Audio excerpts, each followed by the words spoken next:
Question 41 प्रारंभिक स्तर पर सामाजिक विज्ञान शिक्षण।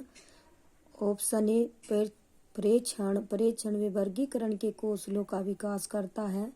ऑप्शन बी समय के साथ साथ समाजों में कैसे परिवर्तन हुए हैं की समझ विकसित करना।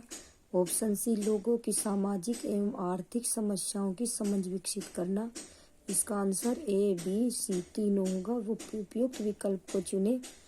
ऑप्शन ओनली केवल ए और बी। ऑप्शन बी केवल बी और सी। ऑप्शन सी केवल सी ए तथा सी। ऑप्शन डी ए बी तथा सी। इसका आंसर होगा ऑप्शन डी। प्रारंभिक स्तर पर सामाजिक विज्ञान शिक्षण प्रेक्षण व वर्गीकरण के कौशलों का विकास करता है। समय के साथ साथ समाजों में कैसे परिवर्तन हुए हैं की समझ विकसित करना और लोगों की सामाजिक एवं आर्थिक समस्याओं की समझ विकसित करने से है। इस प्रकार कथन ए बी और सी तीनों सही है। सामाजिक विज्ञान की एक शाखा है जो मानव व्यवहार और अनुभव जन्म दृष्टिकोणों पर निर्भर करती है। सामाजिक विज्ञान शिक्षा शास्त्र उन सिद्धांतों का समूह है जो सामाजिक विज्ञान में शिक्षण अधिगम के दृष्टिकोण को प्रभावित करती है। क्वेश्चन 42 कथन इतिहास एवं अन्य सामाजिक विज्ञानों के बीच अंतर यह है कि इतिहास अतीत के अध्ययन पर केंद्रित होता है। कथन प्रारंभिक स्तर पर इतिहास केवल अतीत के महत्वपूर्ण लोगों घटनाओं एवं तिथियों से संबंध है। कथन 2 प्रारंभिक स्तर पर इतिहास केवल अतीत के महत्वपूर्ण लोगों घटनाओं एवं तिथियों से संबंध है। गलत। इसका आंसर होगा ए केवल 1 और 2 दोनों सही है। ऑप्शन बी कथन 1 गलत है परंतु 2 सही है। ऑप्शन सी कथन 1 और 2 दोनों गलत हैं। ऑप्शन डी कथन 1 सही है परंतु 2 गलत है। इसका आंसर होगा ऑप्शन डी। इतिहास एवं अन्य सामाजिक विज्ञानों के बीच अंतर यह है कि इतिहास अतीत के अध्ययन पर केंद्रित होता है। प्रारंभिक स्तर पर इतिहास केवल अतीत के महत्वपूर्ण लोगों घटनाओं एवं तिथियों से संबंध नहीं है बल्कि सभी अतीत की जानकारी को सम्मिलित करता है। इस प्रकार कथन ए सही है तथा कथन बी गलत है। इतिहास के अंतर्गत हम जिस विषय का अध्ययन करते हैं उसमें अब तक घटित घटनाओं या उससे संबंध रखने वाली घटनाओं का कालक्रमानुसार वर्णन होता है। दूसरे शब्दों में मानव की विशिष्ट घटनाओं का नाम ही इतिहास है। क्वेश्चन 43 सामाजिक विज्ञान की कक्षा में वृत्तांत रिक्तस्थान को प्रोत्साहित करने में सहायक होते हैं। ऑप्शन ए सहानुभूति समानुभूति। ऑप्शन बी आध्यात्मिकता। ऑप्शन सी आज्ञा पालन। ऑप्शन डी तर्क शक्ति। इसका आंसर होगा ऑप्शन ए समानुभूति। आँख से भी दुख रही। सामाजिक विज्ञान की कक्षा में वृत्तांत समानुभूति की प्रोत्साहित करने में सहायक होता है। समानुभूति व्यक्ति की वह गहरी संवेगात्मक समझ एवं क्षमता है जिसमें वह स्वयं को दूसरे लोगों की स्थिति को जोड़कर उनकी महानता को महसूस करता है। इसके निम्न लक्षण है। दूसरे व्यक्तियों की भावनाओं स्थितियों एवं आवश्यकताओं को ध्यान में रखकर उनकी सहायता करने का प्रयास करते हैं। इस संघटक का संबंध दूसरों के भावों का तथा परिप्रेक्ष्य के प्रति संवेदनशीलता तथा दूसरों के कार्यों में सक्रिय रूप से है। समानुभूति विकास हेतु लोगों की समस्याओं के अवगत होने स्थितियों परंपरा विश्वास आदि को तन्मयता से सुनने व समझने का अवसर मिलना चाहिए। क्वेश्चन 44 अगर कक्षा में एक विषय पर मतभेद की स्थिति उत्पन्न हो जाए तो निम्नलिखित में से कौन सी पद्धति उपयुक्त रहेगी। ऑप्शन ए व्याख्यान। ऑप्शन बी क्रीड़ाएं। ऑप्शन सी परिचर्चा। ऑप्शन डी पाठ्य पुस्तक पढ़ना। इसका आंसर होगा ऑप्शन सी परिचर्चा। अगर कक्षा में एक विषय पर मतभेद की स्थिति उत्पन्न हो जाए तो परिचर्चा विधि अति उपयुक्त होगी। परिचर्चा की कुछ विशेषताएं इस प्रकार है। परिचर्चा के लिए समूह का होना आवश्यक है। यह छोटा या बड़ा हो सकता है। परिचर्चा में सभी सदस्यों का उपस्थित होना आवश्यक है। इसमें मौखिक रूप से विचारों का आदान प्रदान होता है। परिचर्चा उद्देश्यपूर्ण होनी चाहिए और समूह के प्रत्येक सदस्य को उद्देश्य का ज्ञान होना चाहिए। इससे छात्रों में सहयोगितापूर्ण प्रतिस्पर्धा पैदा होती है। क्वेश्चन 45 अगर एक राज्य का शिक्षक भारत के दूसरे राज्यों के अधिगमकर्ताओं को कक्षा में उत्तर देने की अनुमति नहीं देता है तो वह अधिगमकर्ताओं के किस मूलभूत अधिकार का उल्लंघन कर रहा है या कर रही है? ऑप्शन ए शोषण के विरुद्ध अधिकार, ऑप्शन बी संपत्ति का अधिकार, ऑप्शन सी स्वतंत्रता का अधिकार, ऑप्शन डी संवैधानिक उपचारों का अधिकार। इसका आंसर होगा ऑप्शन सी स्वतंत्रता का अधिकार। अगर एक राज्य का शिक्षक भारत के दूसरे राज्यों के अधिगमकर्ताओं को कक्षा में उत्तर देने की अनुमति नहीं देता है तो अधिगमकर्ताओं के स्वतंत्रता के अधिकार का उल्लंघन कर रहा है। संविधान के भाग 3 अनुच्छेद 1235 तक में मौलिक अधिकारों संविधान के भाग 3 अनुच्छेद 1235 तक में मौलिक अधिकार का विवरण है। मौलिक अधिकार 6 प्रकार के हैं, जिनमें से अनुच्छेद 19-22 के अंतर्गत स्वतंत्रता के अधिकार का उल्लेख है। कुछ स्वतंत्रता के अधिकार निम्न हैं: व्यक्तिगत स्वतंत्रता का अधिकार, भारत के किसी भी हिस्से में बसने का अधिकार, जीवन की रक्षा और दैहिक स्वतंत्रता का अधिकार, भारत में कहीं भी आने जाने का अधिकार। क्वेश्चन 46 उनको संवैधानिक प्रावधानों को सीखने के द्वारा, दीनहीनों पर व्याख्यान देने के द्वारा, ऑप्शन सी विभिन्न वर्गों में आय की विविधताओं पर प्रयोजन देने के द्वारा, ऑप्शन डी निर्धनता का स्वास्थ्य एवं आश्रय पर प्रभाव के ऊपर अवलोकन रिपोर्ट जमा करवाना। इसका उच्च प्राथमिक कक्षाओं में अन्याय पढ़ाने पर अति प्रभावशाली ढंग होगा। ऑप्शन डी उच्च प्राथमिक कक्षाओं में अन्याय शब्द पढ़ाने का अति प्रभावशाली ढंग निर्धनता के स्वास्थ्य एवं आश्रय पर प्रभाव के ऊपर अवलोकन रिपोर्ट जमा करवाना होगा। अन्याय अनुसूचिता या अवांछनीय परिणामों से संबंधित एक गुण है। यह शब्द किसी विशेष घटना या स्थिति के संदर्भ में लागू किया जा सकता है। अन्याय की भावना एक शक्तिहीन प्रेरक स्थिति हो सकती है, जिसके कारण लोग न केवल अपने बचाव के लिए बल्कि दूसरों के लिए भी कार्रवाई करते हैं। क्वेश्चन 47 हास्यकरण से निपटना पर एक सामूहिक परिचर्चा के लिए 2 विचारों पर ध्यान दीजिए। विचार 1 शिक्षक को केवल विद्यार्थियों की समान पृष्ठभूमि के आधार पर ही समूह बनाना चाहिए। विचार 2 शिक्षक को विद्यार्थियों को निर्देश देना चाहिए कि वे केवल कानूनों पर ही चर्चा करें और उससे संबंधित वास्तविक घटनाओं की चर्चा से बचें। अति उपयुक्त विकल्प का चयन कीजिए। ऑप्शन ए केवल 1 प्रासंगिक है, ऑप्शन बी केवल 2 प्रासंगिक है, ऑप्शन सी 1 और 2 दोनों प्रासंगिक है। इसका आंसर होगा ऑप्शन सी।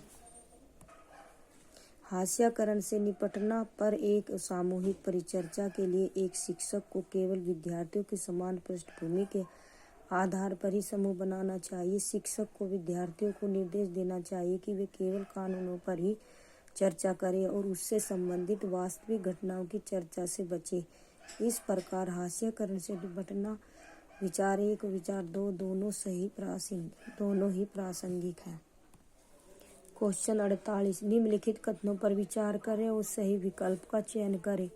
कथन प्रत्येक निर्देश पद्धति में विद्यार्थी निष्क्रिय होता है एवं शिक्षक अधिगम को संचालित करता है। कथन 2 अन्वेषण पद्धति में विद्यार्थी सक्रिय भूमिका निभाते हैं परंतु शिक्षक सार का निर्णय करता है।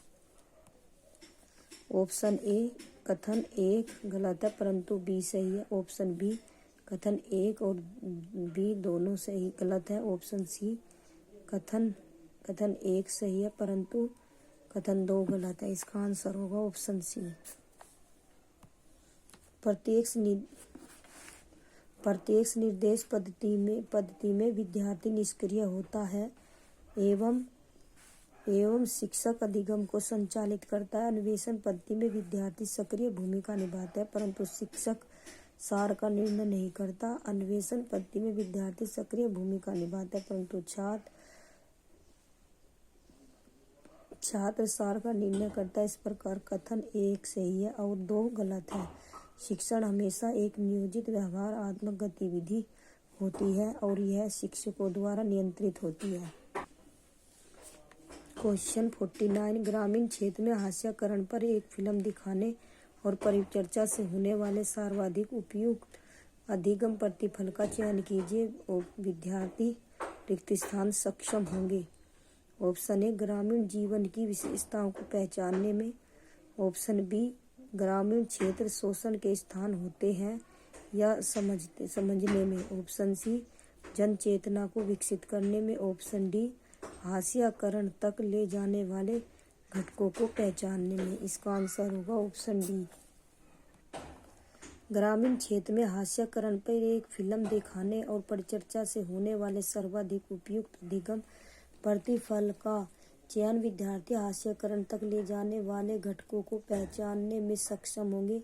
निम्न सामाजिक प्रतिष्ठा तक सीमित रहने की एक सामाजिक प्रक्रिया हास्यकरण है। इसमें लोगों को उनके मौलिक अधिकारों से वंचित करना शामिल है जिसके परिणाम स्वरूप उनकी सामाजिक और आर्थिक स्थिति खराब हो जाती है। यह एक ऐसी स्थिति है जब एक विशेष सामाजिक समूह मुख्य धारा के बजाय हाशिए पर रहने के लिए मजबूर होता है। समाज के हाशिए पर पड़े वर्ग को सामाजिक और आर्थिक विकास के अवसर नहीं मिलते हैं। क्वेश्चन 50 शिक्षक एक बच्चे को बिना कमीज शर्ट के कक्षाओं में रहने को कहता है क्योंकि वह यूनिफॉर्म में नहीं था। ऑप्शन बी शिक्षक निम्नलिखित में से कौन सी घटना एक बच्चे की गरिमा को चोट पहुंचाती है। शिक्षक एक बच्चे को बिना कमीज के में रहने को कहता क्योंकि वह यूनिफॉर्म में नहीं था। यही होगा इसका आंसर। इससे बड़ा ऑप्शन ए। क्वेश्चन 51 प्रारंभिक स्कूल के विद्यार्थियों को क्षेत्र भ्रमण फील्ड ट्रिप के माध्यम से रस स्मारकों के बारे में पढ़ाने के लिए निम्नलिखित में से कौन सा मानदंड प्रासंगिक है। ऑप्शन ए इसे जिस स्मारक पर कक्षा में चर्चा हो रही है उससे संबंधित होना चाहिए। खर्चा कम होना चाहिए और अधिक दूर नहीं होना चाहिए। इसे प्रत्यक्ष अनुभव प्रदान करना चाहिए। ऑप्शन ए केवल ए और बी। ऑप्शन बी केवल ए सी। ऑप्शन सी केवल बी सी। ऑप्शन डी केवल ए बी सी। इसका आंसर होगा ऑप्शन डी।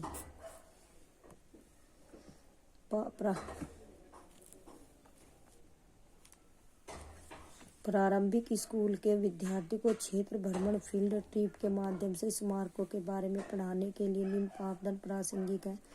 जिस स्मारक पर चर्चा हो रही है उससे संबंधित होना चाहिए। खर्चा कम होना चाहिए। अधिक दूर नहीं होना चाहिए। इससे प्रत्यक्ष अनुभव प्रदान करना चाहिए। भ्रमण के द्वारा बालकों की सामान्य बुद्धि का विकास होता है। यह विधि पाठ्यक्रम के अनुभव को समृद्ध बनाती है। इससे छात्रों की निरीक्षण शक्ति विकसित होती है। इस प्रकार दिए गए सभी कथन ए बी सी तीनों सही है। निम्न में से कौन सा कथन लोकतांत्रिक कक्षा कक्ष की विशेषता नहीं है। ऑप्शन ए विद्यार्थी कक्षा को गतिविधि हेतु कार्यक्रम का निर्णय लेते हैं। ऑप्शन बी विद्यार्थी केवल शिक्षक को सुनते हैं, वे उनके निर्देशों का पालन करते हैं। ऑप्शन सी विद्यार्थी अपने विचारों को स्वतंत्रता पूर्वक अभिव्यक्त करते हैं। ऑप्शन डी विद्यार्थी अधिगम कार्य पर प्रश्न पूछ सकते हैं, उसका आकलन कर सकते हैं। इनमें से कौन सा कथन लोकतांत्रिक कक्षा कक्ष की विशेषता नहीं है। इसमें नहीं पूछा था। विद्यार्थी कक्षा की गतिविधियों एवं कार्यक्रम का निर्णय लेते हैं। इसका आंसर ऑप्शन बी। क्वेश्चन 53 निम्नलिखित कथनों पर विचार करें और सही विकल्प का चयन करें। कथन सामाजिक वास्तविकता के विभिन्न आयामों पर कक्षा में चर्चा के लिए सामाजिक विज्ञान अध्ययन के उपागम का खुले का अंत वाला होना चाहिए। ऑप्शन 2, सामाजिक विवाद के मामलों पर कक्षा में चर्चा नहीं करनी चाहिए क्योंकि विद्यार्थियों को इस समझने में कठिनाई हो सकती है। ऑप्शन ए, कथन 1 सही है परंतु 2 गलत है। ऑप्शन बी, 1 और 2 दोनों गलत है। इसका आंसर होगा ऑप्शन ए। 1 ए सही है और बी गलत है। क्वेश्चन 54, एक द्वितीयक स्रोत सम्मिलित करता है भगत सिंह द्वारा लिखा गया एक पत्र। ऑप्शन बी, 1931 मार्च के एक अखबार की कतरन। ऑप्शन सी, भारतीय क्रांतिकारियों पर पाठ्य पुस्तक। इसका आंसर होगा ऑप्शन सी। क्वेश्चन 55, एक विद्यार्थी की सांस्कृतिक पूंजी बनी होती है परिवार की शैक्षिक पृष्ठभूमि से, ऐसे ऐतिहासिक स्थान से जहां अधिगमकर्ता ने भ्रमण किया हो। ऑप्शन सी, ग्रामीण एवं शहरी स्थानों में वित्तीय परिसंपत्तियों से। ऑप्शन डी, कोविड-19 महामारी के दौरान डिजिटल उपकरणों की उपलब्धता से। इसका आंसर होगा ऑप्शन ए, पारिवारिक की शैक्षिक पृष्ठभूमि से। एक विद्यार्थी की सांस्कृतिक पूंजी परिवार की शैक्षणिक पृष्ठभूमि से बनी होती है। प्रत्येक समाज में कुछ लोगों के पास दूसरों की तुलना में मूल्यवान संसाधनों का अधिक हिस्सा होता है। धन, संपत्ति, शिक्षा, स्वास्थ्य और शक्ति। इन सामाजिक संसाधनों को पूंजी के 3 रूपों में विभाजित किया जा सकता है: भौतिक संपत्ति और आय के रूप में आर्थिक पूंजी, शैक्षिक योग्यता और स्थिति जैसे सांस्कृतिक पूंजी, संपर्क और सामाजिक संगठनों के नेटवर्क के रूप में सामाजिक पूंजी। विभिन्न वर्गों से संबंधित छात्रों की शैक्षिक उपलब्धियों में विविधता वर्ग की संरचना सांस्कृतिक पूंजी के अंतर्गत आती है। क्वेश्चन 56, सामाजिक विज्ञान में विद्यार्थियों के आकलन की जरूरत क्यों है? समाज में अनुशासन बनाए रखने के लिए। ऑप्शन बी, विद्यार्थियों की समझ और क्षमताएं जानने के लिए। विद्यार्थियों से गृह कार्य पूरा करवाने के लिए। विद्यार्थियों को परीक्षा के लिए तैयार करने के लिए। ऑप्शन बी, विद्यार्थियों की समझ और क्षमताएं जानने के लिए। इसका आंसर होगा ऑप्शन बी। क्वेश्चन 57, साल के अंत में कक्षा 6ठी के बच्चों में ग्लोब विषय पर भ्रांतियों को ज्ञात करने के लिए किस प्रकार के आकलन की आवश्यकता है? रचनात्मक आकलन, योगात्मक आकलन, स्व आकलन और सहपाठी आकलन।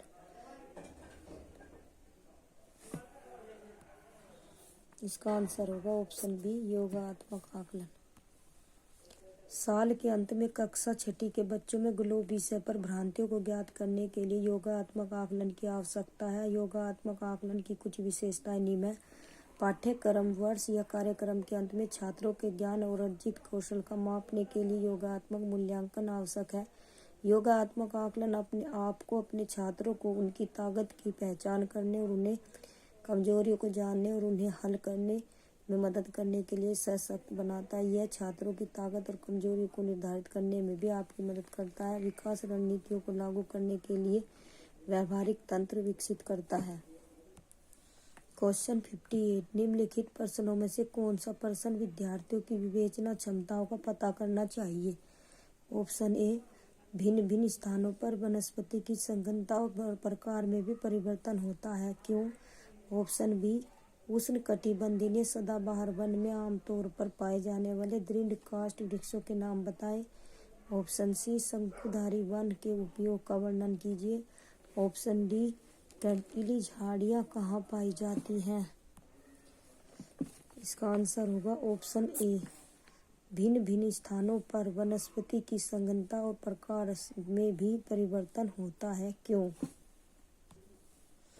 भिन्न भिन्न स्थानों पर वनस्पति की संघनता और प्रकार में भी परिवर्तन होता है। इस तरह का प्रश्न विद्यार्थियों की विवेचना क्षमताओं का पता करना चाहता है। विवेचन क्षमता किसी विद्यार्थी की योजना बनाने, जांचने, मूल्यांकन करने और अपने ही अभिगम में परिवर्तन करने की क्षमता है। यह व्यक्ति के अनुभव होने और जानकारी के संसाधक के रूप में स्वयं की जागरूकता से संबंधित है। वह अधिगम के लिए लक्ष्य निर्धारित करने और लक्ष्यों को प्राप्त करने के लिए वैकल्पिक रणनीतियों का चयन करने की क्षमता से संबंधित है। क्वेश्चन 59। एक सामाजिक विज्ञान शिक्षिका अपने विद्यार्थियों को अधिकारों के बिना जीवन विषय पर अपने विचार लिखने को कहती है। कार्य खत्म करने के बाद विद्यार्थी अपने लेख अपने सहपाठियों के साथ साझा करते हैं और उसमें सुधार की चर्चा करते हैं। यहाँ पर शिक्षिका कौन सी मूल्यांकन रणनीति का इस्तेमाल कर रही है? ऑप्शन ए सहपाठी आकलन, ऑप्शन बी समूह आकलन, ऑप्शन सी स्व आकलन, ऑप्शन डी पोर्टफोलियो आकलन। इसका आंसर होगा ऑप्शन ए सहपाठी आकलन।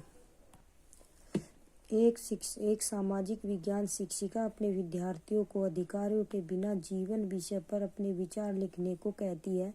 कार्य खत्म करने के बाद विद्यार्थी अपने लेख अपने सहपाठियों के साथ साझा करते हैं और उनमें सुधार की चर्चा करते हैं। यहाँ पर शिक्षिका सहपाठी आकलन रणनीति का इस्तेमाल कर रही है। सहपाठी आकलन, जिसे सहपाठी समीक्षा के रूप में भी जाना जाता है, यह एक संगठित सीखने की प्रक्रिया है जिसमें छात्र एक दूसरे के काम की समीक्षा करते हैं और टिप्पणी करते हैं। यह छात्रों को सिखाता है कि कैसे अपने पूरे जीवन में दूसरों का विश्लेषण करें और प्रतिपुष्टि प्रदान करें, साथ ही साथ अपने काम की जांच और इसमें सुधार कैसे करें। क्वेश्चन 60। पृथ्वी पर दिन रात बनने की समझ हेतु निम्न में से कौन सी अवधारणा आवश्यक है? ऑप्शन ए आतपन, ऑप्शन बी घूर्णन, ऑप्शन सी परिक्रमण, ऑप्शन डी पृथ्वी का अपने अक्ष पर झुकाव। इसका आंसर है ऑप्शन बी घूर्णन। पृथ्वी पर दिन रात बनने की समझ हेतु घूर्णन की अवधारणा आवश्यक समझी जाती है। पृथ्वी का घूर्णन 24 घंटे में पूर्ण होता है, जिससे पृथ्वी की दैनिक गति भी कहते हैं। यह दैनिक गति दिन व रात के घटित होने के लिए जिम्मेदार होती है। पृथ्वी को प्रकाश व ऊष्मा की प्राप्ति सूर्य से होती है, अतः घूर्णन गति हुई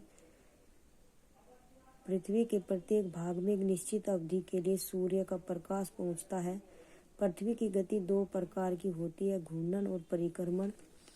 घूर्णन पृथ्वी का अपने अक्ष पर घूमना घूर्णन कहलाता है। परिक्रमण सूर्य के चारों ओर एक स्थिर कक्षा में पृथ्वी की गति को परिक्रमण कहते हैं।